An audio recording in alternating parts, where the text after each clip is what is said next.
Welcome to the Paranormal Stakeout Radio TV show with Larry Lawson. As a former career law enforcement officer and law enforcement educator, Larry focuses on the use of tried and true law enforcement investigative techniques in conducting paranormal investigations.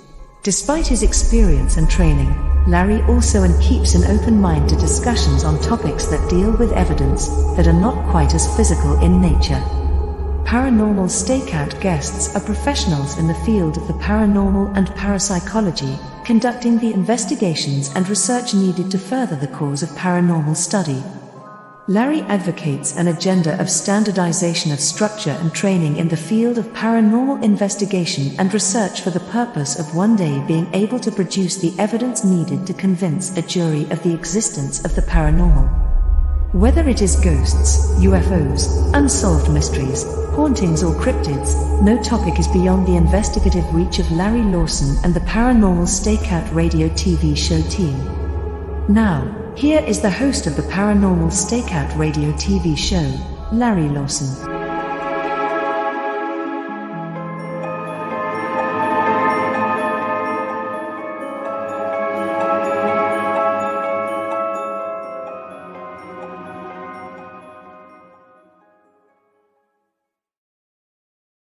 Greetings all and welcome back to Paranormal Stakeout. As always, I'm your host, Larry Lawson.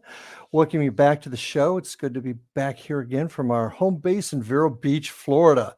Now, as you all know, that I have a team down here, the Florida Bureau of Paranormal Investigation, and I'd love it if you guys could check out what we do. And you can see our website at paranormalfbi.com. And you can also catch us on Facebook at Florida Bureau of Paranormal Investigation.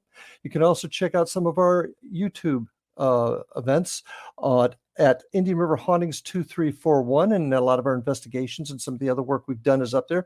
So would like to invite you to go take a look at that. Now, our outreach, if you will, is Indian River Hauntings, and Indian River Hauntings can be found at indianriverhauntings.com and also on Facebook. So check us out, see what we're doing down here in Florida, especially if you're another team that would like to collaborate, because I'm very, very big into paranormal unity and collaboration between teams. Also want to remind you, too, if you have questions, thoughts, or comments, you can get a hold of me at ghostguy@paranormalstakeout.org. That's ghostguy@paranormalstakeout.org. You can write questions. If you have something you want to ask, something you want to just mention, send it on in, and we'll bring it right up here at the beginning of each show. Now, for the last couple of times, we've been talking a lot about the mind. We've been talking a lot about spirits and ghosts. But tonight, I'm excited to start delving into other areas of the paranormal. We're going to talk about cryptids tonight. My guest is Mr. Javier Morales. He runs an organization called Cryptid 559. They share encounters and experiences with cryptid and UFOs, and he is in the central San Joaquin Valley of California. They've had several experiences out there, especially about a creature that I'm not familiar with, or just learning about, I should say, known as Dogman. So with that, I'd like to welcome to the show, Javier Morales. Hello, everybody. Hi, Larry. Hi, Javier. Thanks for being here, man. I want to talk about the... I want to just say thank you for having us and inviting us on your show. Thank you so much. It's great to have somebody from the great state of California here. And you're up near just south of Fresno, east of Fresno, right? We're southeast of Fresno, about 30 minutes. Just southeast of Fresno. In a little town called Wheatley, California. Oh, okay. Terrific. Yeah. Now, I'm very, very anxious to talk to you about this phenomenon called Dogman. But first, I'd like the audience to hear a little about who Javier Morales is, who he is, and how he got involved, how you got involved here in the world of cryptozoology and the paranormal. So share that with us. Well, I grew up here in the Central Valley of California. It's ag, it's rich in ag. We have citrus, lemons, grapes, a mixture of all kinds of fruit, tree fruit and vines. So this area, is known for. This area is actually known for UFOs. A lot of UFO sightings out here, especially the black triangles. Mm-hmm. And since I was a kid, I've been hearing about the black triangles and UFO strange lights around It's another little town called Orange Cove, is where I grew up. It's about 15 minutes east of Wheatley, California. So it's just Mhm. these small communities, and a lot of strange lights were always being seen out there because it's close to the hills. Mhm. And so yeah, since I was a kid, I was always hearing about these stories and strange lights in the sky, and that's how I got started in UFO. Actually, I wanted to know more about UFO, Mhm. and then when I was around 10 years old, this was back in the late 80s. My family, myself and my family, we had a two black triangle encounter out here Mhm. in the country, and yeah, ever since then it's just been UFOs, and then my mom would tell me stories about the ghosts, the paranormal, I guess you would say, Mhm. type Mhm. experiences that my mom and my grandma would have, Mhm. and other family members. So then they got into the paranormal. So then I wanted to know more about that, Mhm. and then uh, and then that's how I guess I just always been intrigued by it. Well, now I'm going to go back a little bit here. You Uh-huh. mentioned the black triangles. For our guests that may not really understand what the black triangles are, can you kind of describe that a little bit? Yeah, it's a huge black triangular craft. This Okay. thing is massive. It's as big as a cruise ship, I would say. When I was remember seeing these things, they were huge. They were massive, um, and they were silent, stealth. They had no engine noise when we were observed them. When they went over us, they Mhm. were going really, really slow. And they have on these triangles, they have a white light in each triangle tip. Okay, there's Mhm. a white light on each tip, and then there's a big red light in the center of this craft. Okay, so there was two of them. They were next to Mhm. each other. They were next to Mhm. each other, and they were hovering, and they were heading east towards the Sierras. And when they went over us, we observed them. Like I said, um, they didn't hear any sound. They did black out all the stars above us, so we were able to see the shape. And then, like I said, the lights on each tip. And then we watched them as they went over the orchards and then over the Sierras. And now, as I started our YouTube channel and researching, over the Sierras is Area 51. It's Nevada on the other Ah, side. okay. Okay. All right. So, So that was your first major experience then. oh yeah, yeah, Okay. yeah. So And then um, just want to say one thing real quick. After that encounter, um, when I started our YouTube channel, I talked to my mom and I told her I'm going to make a video out in the area when we had our encounter of the triangles. She said, yeah, and then she told me, did I ever tell you about what happened to me after that we saw those triangles? I go, no, what happened? So she said that for 3 consecutive nights after we saw those crafts, she would wake up at night hovering above the bed with this red light on her, but she couldn't move. But she was hovering above the bed. She could only move her eyes, and she could see my dad on the bed asleep. But she said it happened 3 consecutive nights. I don't know if it's related um, to that, but I wanted to tell you, the guys, about what happened to her. interesting. So, Oh, yeah, okay. So your family has had these types of experiences for quite a while.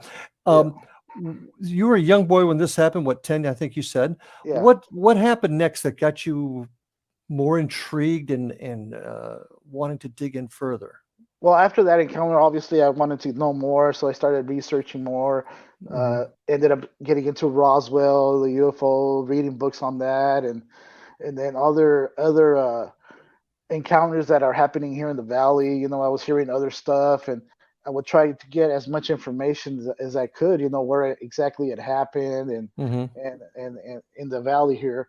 I was Hmm. just more concentrated here in the valley. I would hear stories of over Europe and other countries and in other states, but I was wanting to know more in our area, particularly in our area, so I can go out and check these areas out. Okay. Yeah. So, wh- what happened after that? Because I want to get to where you're at right now.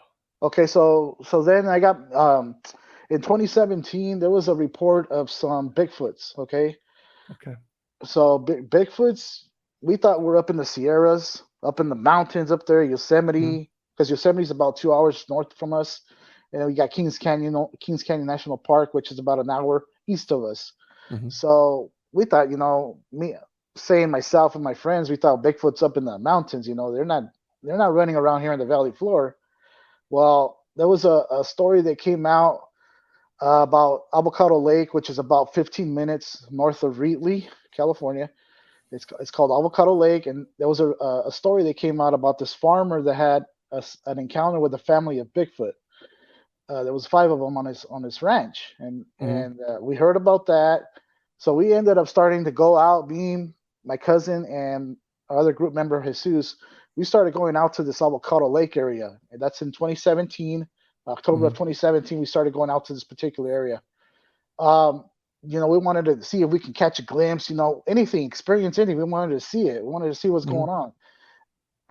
And then I started researching this area, and then I came across a MUFON website, and on MUFON's page, they have a map of all the people that have called in with the encounters of UFOs.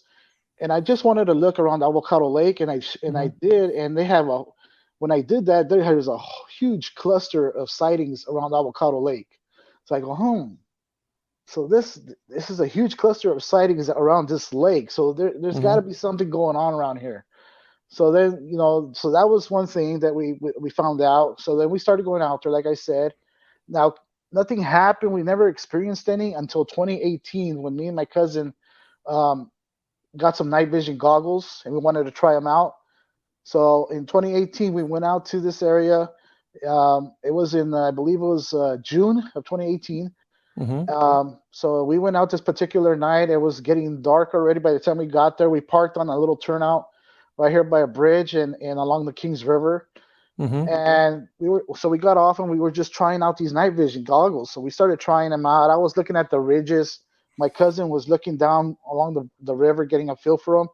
So he notices right away. He noticed something along the riverbank, like 2 set of eyes inside a tree that was along the riverbank. They looked like they're staring right back at us. So he's telling me this, like, okay, well, keep an eye on it, see if it blinks or if it moves or anything, see what it does, and just let me know. So he's doing that. He's concentrated on that. So then I'm over here with the other ones looking at all the ridges, and then all of a sudden I turn around. So behind us is the road, obviously, and then there's the beginning of the ridge across the street. So when I turn around, I bring my goggles to my chest. I bring them down, and then I see this, and I see this huge muscular type creature. And I couldn't see the face, but I could see it was a human body. It was all muscular. The arms were muscle. The chest, the height, it was on 2 feet. It was doing this.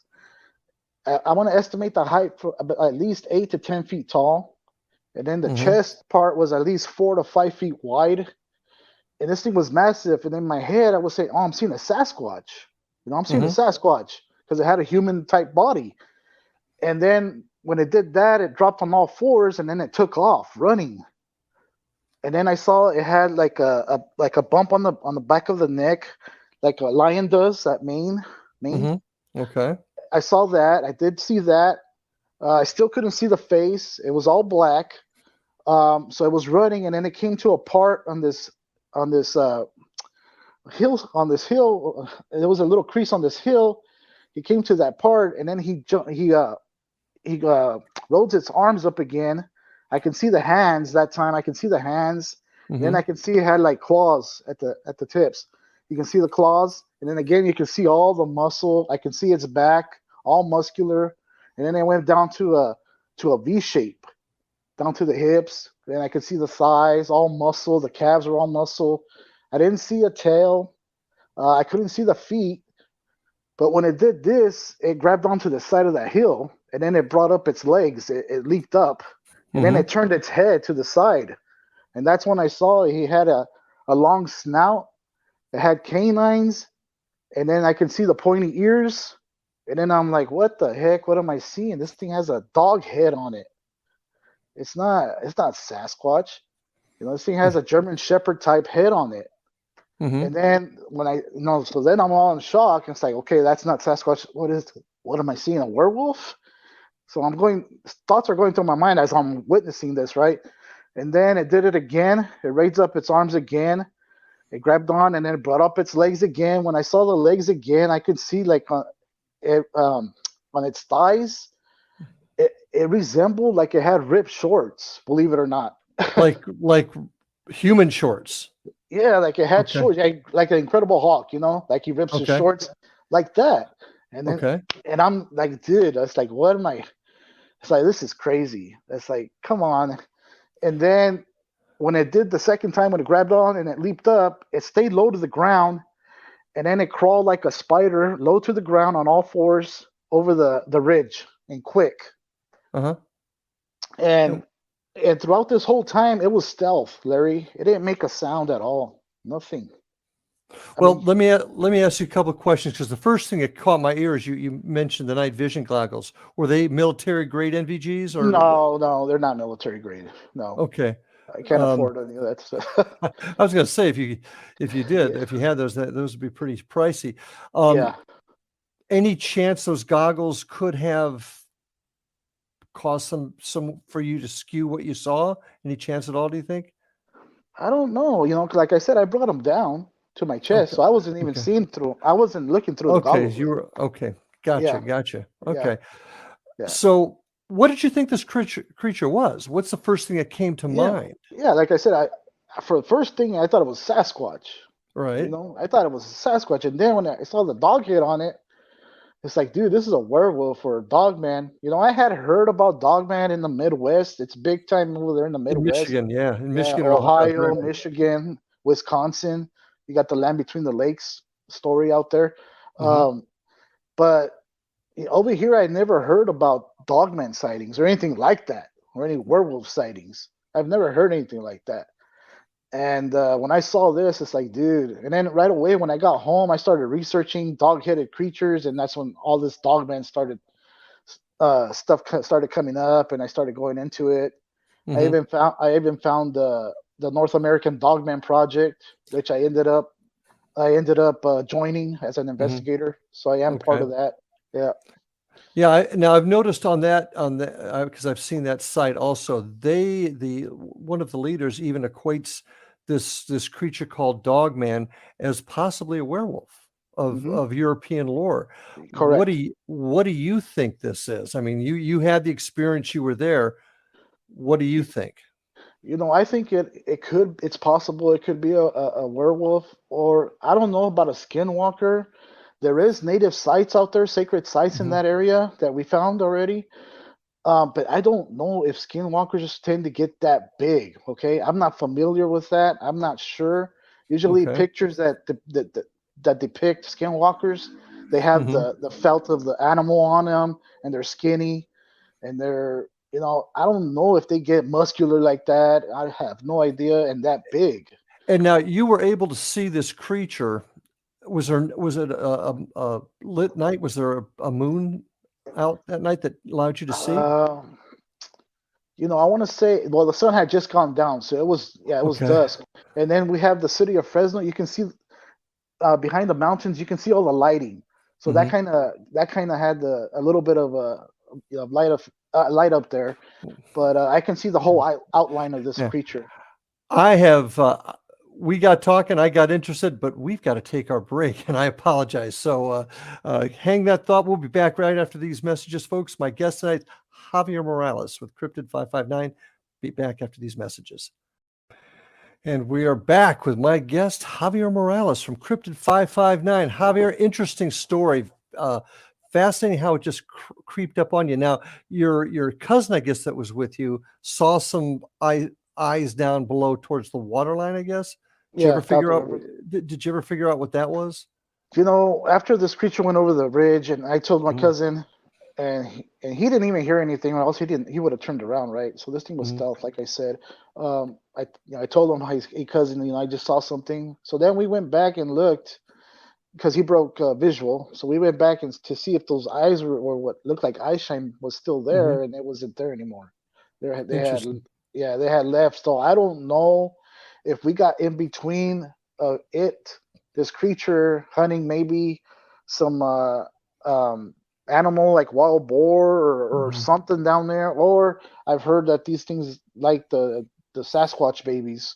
they go after Sasquatch babies. I don't know if that's what it Okay. was, or if it was smaller Dogman pups, if you want to say pups, if they were down there. I don't know, but You you just you knew something else was down there. Tell me, yeah, when you saw this creature, did it seem like it acknowledged you, or yeah, that's what it. It when it did this. So obviously, it was trying to get my attention. Like Mhm, it was doing this, and then when I actually did eye contact to it, it dropped on all fours and it took off, and it was mhm, fast. And another thing, when it was running on all fours, it kind of moved kind of weird. Okay, I'm gonna tell you how it moved. Back in the days, they used to draw little cartoons in a little notebook on the corner of the paper, and then they flip them. sure, okay, Okay, so you know how when you're flipping the pages and it moves like that. That's mhm. how it was. That's how it was moving, Larry. It was kind of weird. Okay, How long do you think this entire incident, that you had, how long it did it was. last? I would say a minute, no more than a minute. It was fast. It was Were pretty you quick. and you weren't able to shout anything to your cousin who was there? No, I didn't want to look at him because I didn't want to break visual because this thing was jamming. I want to remember everything, all the detail that I could Mhm. off this creature. And Now, I didn't want to break visual. I didn't want it to jump over. If it really wanted us, it could have jumped from where it was at and taken mhm. us out if it really wanted us. So interesting. Now, I've got to ask you this question. Being an old cop, I think of evidence, and that's where I want to go with this. Did you guys have any cameras or anything with you that night? We did have one, but we didn't have them facing that side of the mountain. Oh, so you actually had like a I, film, yeah, video rolling? I had a dash cam going, but Mhm, it was facing towards the west. It wasn't facing north. mhm. Yeah, Okay. so Well, I'm going to talk to you a little bit more about evidence in a couple of seconds here. But since that time, so your first with the black triangles, you were about 10. mhm. And how many years was it later that you had this incident? So the Black Triangles was in 87. So then this one was in 2018. So almost 20, 30 years. Anything, were you doing this kind of work in between it all? Had you had any other encounters of anything during? The only thing between that timeline, we weren't doing we didn't have a YouTube channel or a group. Mhm. Man, not back then. Yeah. Back then, and when I first got married in 2000, we moved into this house, and me and my wife experienced a lot of paranormal stuff in this house. I would say it was haunted. So Okay. yeah, so that So what, it wasn't Dogman or cryptid. It was more of a ghost for apparition for type thing. me it was more of ghost spiritual stuff. Yeah, Okay. All right. yeah, it was. I mean, I don't know if you want me to get into that or not, but Well, I got so many other things to cover, but so this period of time, you're beginning to grow in your interest in the paranormal. Your event happens in 2018. Is that when you began Cryptid 559? yes, sir. That's when we started. I talked Okay. to my cousin and Jesus, and I go, what, I'm going to start this channel, and I have the UFO encounter that we can talk about, and now we have this that I've encountered and Hmm. experienced. So yeah, that's how it started. And Larry, let me say one more thing. After the Dogman encounter, I can see where it went up the ridge, and I knew there was tracks up there. Hmm. So we went back the next day in the day, and I told you we filmed the video. It's on our YouTube channel. We filmed Right. the video, and you can see the actual area, and we actually found the print on that Okay. turnout. Okay. I saw those prints on your website. So you actually now, did you measure them at all? I mean, to compare them with maybe wolves or something like that. I didn't measure it. I put my foot next to it. I'm a Hmm. size 10, but Hmm. obviously it was bigger than my foot and Hmm. wider. And like remember, it's a turnout. So this area is all compacted dirt, dry compacted dirt. Hmm. To leave an impression in there, it had to have A weight, lot of weight. a Yeah. lot of weight, and then it was heading down to the river. And Okay. it was only one. There was only one print that we found. It's Really? always one print. Yeah, sometimes we'll get lucky. We get two. You can see a trail, but Hmm. usually out here we're only finding one. Okay, which leads me to my next question. You had the experience in 18, you got the group together. How much work have you done since that time, and what have you uncovered? What sort of evidence have you uncovered? Well, we've gone out to this area now a bunch of times now, a handful of times now, and we've gone up the bridge about I'm gonna say it's 10 miles. There's a dam called Pine Flat Dam, Hmm. and we've been out to this area, and that's when we noticed that there is a native sacred burial ground out there. Hmm. That's in that area. We've also heard of other sacred sites around Avocado Lake. Avocado Lake, unfortunately, has a lot of drownings every year. For some reason, there's a lot of drownings in that lake every year, and then the Kings River goes through there, also behind Avocado Lake.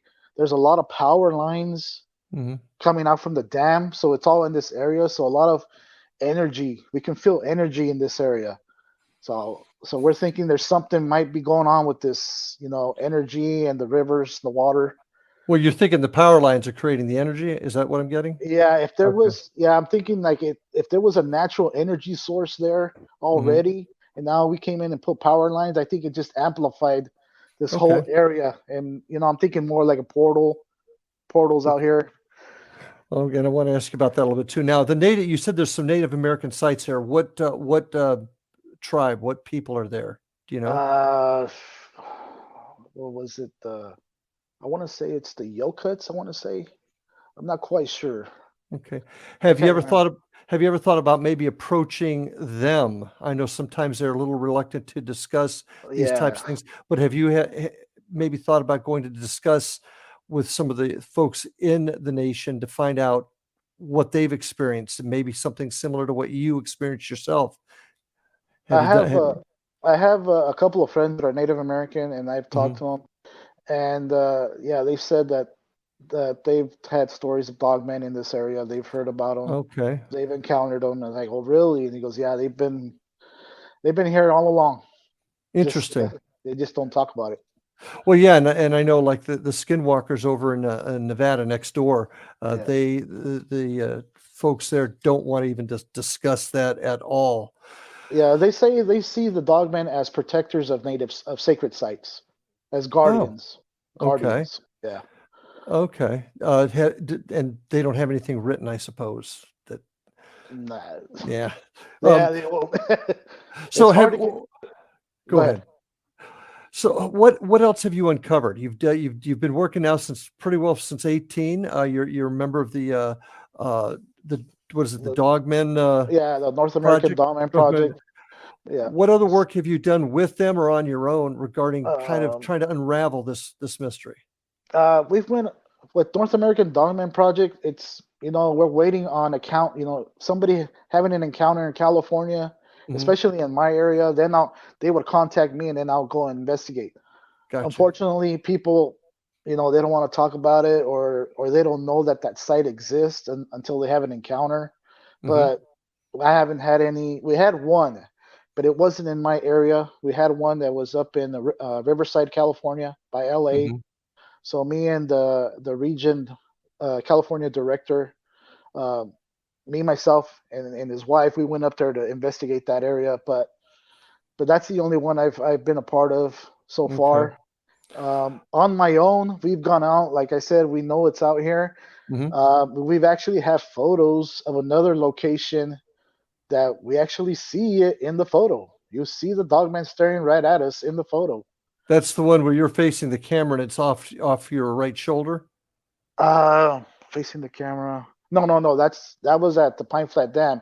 Oh, okay. We think that one is a Sasquatch peeking behind a tree trunk. Yeah, Okay. yeah. Okay. That's what people are telling me. That's a Sasquatch. I've never seen a Sasquatch, but when I show it, they say it's a Sasquatch, a juvenile probably. So when you're getting ready to go out on these investigations, how do you prepare? What equipment do you have? What are the tools of your trade to We take to gather evidence? yeah, we take binoculars, the night vision goggles. We have EMF detector. Um, what else do we have? Uh, Measuring devices now for for fighting prints now. Now we Mhm. all have that now. Mhm. Um Cameras, video cameras, camcorders, Okay. voice recorders. Okay. Yeah, I, I'm just I'm curious about the EMF detector. That's something I would use in my hmm ghost investigations. Why would you use an EMF detector? That's interesting. What's because the of theory there? the energy in that area. I know there's power lines, so I know it can set it off. Mm-hmm. We've tried it out there. I know when we're under the power lines, it Mm-hmm. does, start setting it off. So, but where the bridge is at and that turnout, there's no power lines running through there. So I Right. want to, so we take it out there just to see if there's any fluctuations or anything that when we feel like something's going on. Because Mm-hmm. when we're out there, we're always asking each other how we're feeling because Good. sometimes as soon as the sun goes down, that Mm-hmm. atmosphere changes. You can Mm-hmm. feel it. You can feel your hair starts to rise on your arm and behind your neck, and sometimes you start getting a headache, or Mm-hmm. you start feeling funny. Do you think that this creature is emitting this, or do you think it's how? What? I've heard of that, of the Sasquatch and Dogman having Mm-hmm. abilities of infrasound, Mm-hmm. maybe possibly making people sick. I mean, at this area, I don't know, but I can tell you about another location that I encountered some type of canine creature again in the day, Mm-hmm. and in that particular event, I Mm-hmm. did get sick. I started tasting metal in my mouth. I got a Interesting. headache. I got stomach ache, Mm-hmm. all at once, and then I started praying. I said a prayer of protection, and it went away. But Ah, then go ahead. that's a question. We're going to take our next break here, but when we get back, I'm going to talk to you a little bit about what you think this whole thing might be. Is it spiritual? Is it us? But we'll talk about that when we come back after this break, folks. Stay with us. Paranormal Stakeout with my guest, Javier Morales. And we are back with my guest, Javier Morales, Cryptid 559. So, really fascinated with what you were just describing. You got ill after an encounter. Mhm. First of all, how many encounters after your first one? How many encounters with Dogman or any other type of cryptid have you had? I want to say at least four. Okay. Yeah, I guess that, and and that's, go ahead. I'm sorry. that's because we've captured them in photo evidence in our Hmm. photos. You can see Hmm. them, and I can actually feel them and hear them, but I cannot see them. I cannot see them. Well, then that leads into this next question. So you've had, after the first one, you've had four. You're talking about being able to feel them even though you can't see them. You talk about getting sick. You use an EMF detector because you believe you may be able to catch some sort of energy field. Mhm. So therefore, what do you think this creature is? What is your theory about what this creature is? Uh, I think they have special abilities. They could be interdimensional. Okay. That's what we feel. They're interdimensional, spiritual for sure. Um, it's just another, yeah. Like I said, I've been hearing, a lot. People are telling me that the veil's thinning. I don't know if you heard that term already. That, Yes. yes. So I feel that has something to do with it. That's why we've been able to capture a lot of this stuff. Well, there's a lot of folks that argue Bigfoot can't be real. Nobody's really ever caught any of them. But then there's the argument that they too are dimensional beings. So is that kind of the theory you're going here? Yeah, because what we experience out there, um, they have special abilities. They have them. Such as? They can cloak, or I mean, like the picture that I'm telling you that it was in the background. Hmm. We walked that direction after we took that picture. Hmm. We didn't see nobody. Now we even passed through that area. We didn't see nobody walk away. Nothing.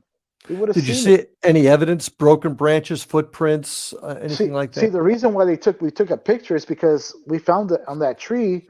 It was Yeah. I believe they were starting to make a structure, like a teepee type structure, Hmm. and that's why we took a picture of me in that tree limb. But it turns out it was it showed up in the background about 50 yards behind us, and that's why I took that picture because I believe that was a structure. They were building a Hmm. structure. Now, for it to be in the background, obviously it was there. It was curious, and for us not to see it and hear it, it has special abilities. These things have special abilities. Where did it go? Where did it go? Inside the tree, or was it there all along? We just didn't hear it. We Did, just can't. and your cousin took the picture, correct? Yes, sir. And he didn't see it walk into the frame. No, because in 2020, that's when I discovered it. It was behind me. It was in the background. You know, Hmm. when we were at home, we had to stay home. I was going through all our pictures, and that's when I noticed it. That hey, there's something in the background of these pictures. Hmm. Because And it's from a lot of doing how this, these. A lot of yeah, times, that's how things get found. They look at pictures late, years, yeah, sometimes years later. yeah. It was about a year later. Yeah. How? Also, when I get sick out, like we were talking about, and I said a prayer and all this, it would go Hmm. away. So there is some spiritual, you know, thing to it. And that's another reason why I asked if you had any contact with the folks of the Native American tribes in the area, because I'm certain that they have some theories on their spirituality also. Yeah. How do you think this whole thing, these experiences that you've had, connect with everything from aliens to ghosts as well as other cryptids? I also want to get your opinion on the Fresno Nightcrawler too. Mhm. How are these things all connected? We feel like it is, and I personally myself, I feel it is because when we're Hmm. going out to these areas, we call them our hotspot areas. I've captured EVPs in our videos, Okay. okay, and I don't, and I'm asking people in other groups, hey, have you captured EVPs when you're doing your cryptid research? Now, is it the cryptids talking? Are we picking up them, or is it spirits around us that we're picking up? Well, your You know, EVPs, electronic voice phenomenon, normally connected with speech. Is that what you're hearing, a speech, or are you hearing growls and things? we're hearing speech, language. We're picking up on this particular area, Pictograph Mountain, we call it. Um, we picked up EVPs in native language. Okay, it's native type language. I don't know what they're saying, but we've typed it in. We kind of um, we we kind of typed in the word as we thought it was spelled, and Hmm. sure enough, it brought up. It meant it was a spring, a water spring. That there was a natural spring of water. Hmm. And when we get up to the top of the mountain where the pictographs are, there's a lot of mortars where they used to grind the grain. and Hmm. and my friends that are natives said that's weird because it's on top of the mountain. Usually you see them by a river, these mortars, not by a water source. But then one of these pictographs, he said, you know what, that back in the days there might have been a natural spring at the Hmm. top of this mountain. And that Have was have you had any of your native friends listen to the EVPs and see if they could understand what language it was? they don't recognize the language, and they don't recognize the pictographs. It said it's before them. It's another tribe that Interesting. was before them. Yeah, Okay. yeah. This leads to my next line that I want to really start talking about is your evidence. It sounds like you've collected quite a bit between your photographs and your EVPs and whatnot. First of all, do you have a protocol for your investigation, even through your own team or through the project? Do you have a protocol that you follow? Uh, Like, well, like, can you explain a Sure, little? sure. For example, you're about ready to do some filming, and your protocol would be the time, date, who's present, where we're at, and then you Oh, okay, begin your okay, questioning. Protocols that allow you to collect the evidence in a similar fashion each time. gotcha. Um, for example, whenever you see a print in the ground, you automatically stop. You usually use plaster cast to make a copy of it, photograph it, measure it. Protocols like that. Do you have a standard where when you come across things that you do A, B, and C? Actually, we don't. I'm gonna say we don't because I get a feeling, or my cousin does, and I go, you know what? Let's go out to this area. Mhm. I just get this feeling that we need to go out to this area. And yeah, that's fine. But when you get there, Yeah. do you have a standard that you follow just so that everything's done? Um, just I tell the guys to, when you start feeling something, let us know, or Okay. ask each other. We ask each other, what are you feeling? You get headaches? Are the hair standing up on your arm or behind? Mhm. Anything weird that's out of the norm? Let us know. Let each other know what's going on, because sometimes one person feels it, or sometimes both of us do, Mhm. and usually that's when something happens. Um, Other than that, we walk around, we listen, especially at night, Larry. We don't go out walking. We don't Mhm. go out walking in this area because we know what's out there. We just stay still, and believe it or not, this stuff comes to you. Well, I believe it. Yeah. They come to you, okay? We don't have to go out there and walk and make noise and all this. No, this stuff comes to you. Well, and the biggest reason I'm asking these questions is in order for us to collect the evidence that we need, whether it's me investigating spirits, apparitions, ghosts, you cryptids, to collect this evidence in a certain way allows us to maybe replicate or even get, keep this information and store it and use it, compare it later on type of thing. And I noticed on the project website, they talked about creating that. So I just didn't know if you had the same thing. Yeah, the North American Dogman Project has their own outline and what we have to follow when we go out and investigate an encounter that's given to them. Personally, in our group, we don't follow those outlines. We do our thing. Well, and I have a particular friend of mine that doesn't agree with my structure either, because of just how he is able to do things. And there's different ways, and I'm certainly not suggesting that there's only one way to do it. But I do believe that by using a procedure each time, it just helps us a little bit. Now, what do you do with the evidence once you get it? You found a footprint, and you've measured it, you've photographed it. What do you do with all that evidence? We put it in a file, and we put it all together in one file. And I don't like to keep stuff on the computer, so we start putting it, downloading on zip drives and stuff like that. Okay. Start getting stuff off the computer, because like I told you once, Larry, when we started doing our channel, our phones started acting up.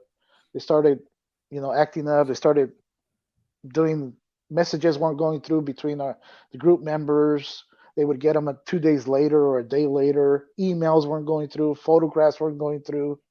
When our phones used to be fine, But other groups have told us that they've experienced the same stuff. Once they start doing this and they start talking about it, even on YouTube, when you start putting stuff on YouTube, I'm going to tell you a particular one. We did a video out here on the Kings River, close to town, and I used to say the actual locations where I was going, and I found out because on this area, this particular area, we have a photo evidence of looks like they're telling me it's a Sasquatch, kind of looks like a koala type face. But we have a gentleman sent me a picture of it off from our video. And the next time I went out to this area, this whole area was cleaned out all along the riverbank. All the habitat was cleaned out. Now, how why? And I even asked the ranch owner, it's like, what happened here? What happened? Why is it cleaned out? You guys cleaned it out? He goes, oh no, the county came in and cleaned it out. And it was only his property. Now, how do they know it was that one? I used, like I said, I used to say exactly where I was going, and now I don't do that no more. So you think there may be some involvement from other government officials to maybe cover this up, is what you're suggesting? Yeah. Yes, sir. But why? Yeah, that's the question. Why? Yeah, interesting. So, once you were, go ahead. I'm sorry. Other things that we've noticed out here in our hotspot areas, they're near quarries, rock quarries. Yeah, they're near rock quarries and water systems like rivers. Okay, that's what we've noticed where our hotspots are. So I don't know if there's where these rock quarries. I don't know if they dug into something and activated something or opened up a portal, but something's going on because UFOs are being seen all over these areas, along as cryptids. So you absolutely believe there's a connection between all of these. Yes, sir. Okay. Well, we're about ready to take our next break, and when we come back, I want to talk about why you think there's that connection and what we can do as the paranormal field as a whole to start proving our case, or at least providing the evidence that we need. So when we come back, we're going to chat with that. Folks, I'll be back right after these messages with my guest, Javier Morales from Cryptid 559. Stay tuned and enjoy these messages. We'll be right back.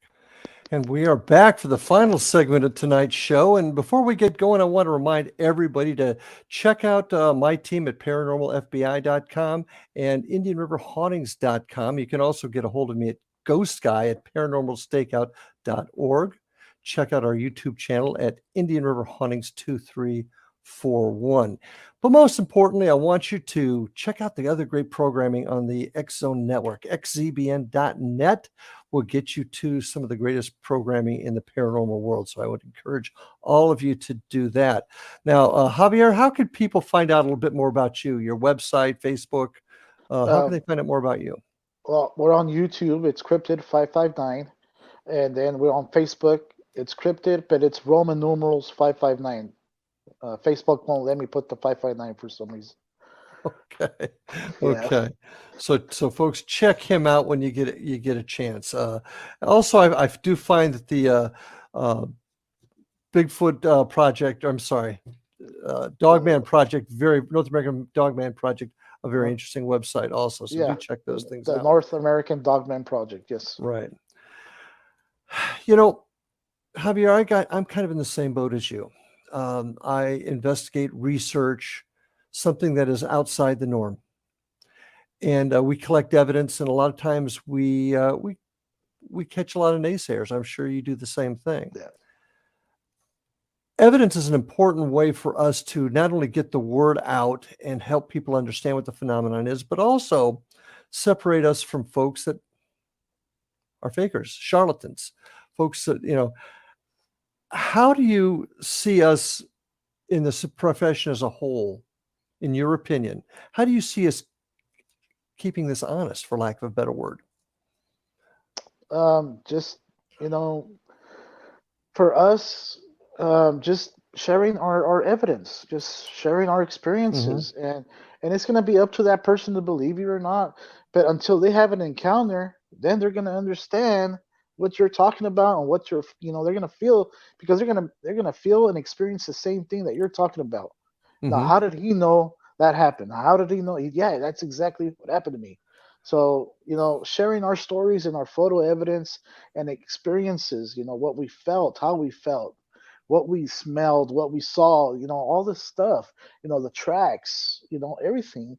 It's just keep sharing it, and people will make videos out there that are, it's gonna be hard now with the AI coming on, and Absolutely. it's gonna be really hard to debunk these stuff, but as people who've had encounters, we understand how these creatures move, how we're going to be able to see, that, okay, is it a fake or is it real? It's just going to be by experiences and encounters. And also, I think how we do things as a whole, how we collect evidence, and that's why I'm a big fan of the structure issue. Although, like I said, I've got a good friend of mine that likes to argue with me about that one. Yeah. Now, I saw this video. I've seen it a couple of times, and it's up in your neck of the woods. This Fresno nightcrawler. The Fresno nightcrawlers, yes. What is that about? That looks like a pair of pants that are. Yeah, it's crazy. Tell me about that. It's just long legs, a small torso, body, with the head, and then these long legs. Now, what I hear about them out here is that they're a spiritual being. They're a planet, being. Back in the days, this area was a marsh, was wetlands, and these beings were, that's why they have the long legs, so they can walk through the water. Okay. That's what I've been told, but they're a spiritual being of nature, and that's what I've been told. An elemental type of thing? Yeah, an elemental, yes, sir. Okay. Where are these stories emanating from? From the Native Americans. Okay, so it's a Native American story. Yep. Have any of your friends, have they viewed these videos and? Yeah, they've seen it. They've seen the videos. Yeah, they believe in them. I have not been to that area where this video the security footage of this creature was caught. I have not been out there yet, but I've talked to my friends that have been, and it's just a neighborhood. It's in the outskirts of town. Mhm. this big Fresno. You know, it's just out there. It's crazy, but yeah. How many sightings? And the reason I'm getting into this is going back to the charlatan type thing, because I'm going to be honest with you, the first time I saw it, I had serious questions about it. Mhm. But from what you're hearing, many people have experiences other than what we've seen on YouTube. Yeah, there's some that had encountered it in Yosemite National Park. Really? There's footage out there in Yosemite. There's actual statues made of them, of these Okay. creatures. There's you know, the Indian totem poles. There's Right. actually natives have structures like the totem poles of them out there in their reservations. Interesting. Well, see, that's the type of information that needs to come out. That because I have not. That's the first I've heard of that at all. So I find that incredibly Mhm. interesting. Um, what are we going to do? What do you see the future of this whole field? Maybe that's the question I want to ask you. What do you see as the whole future of this field?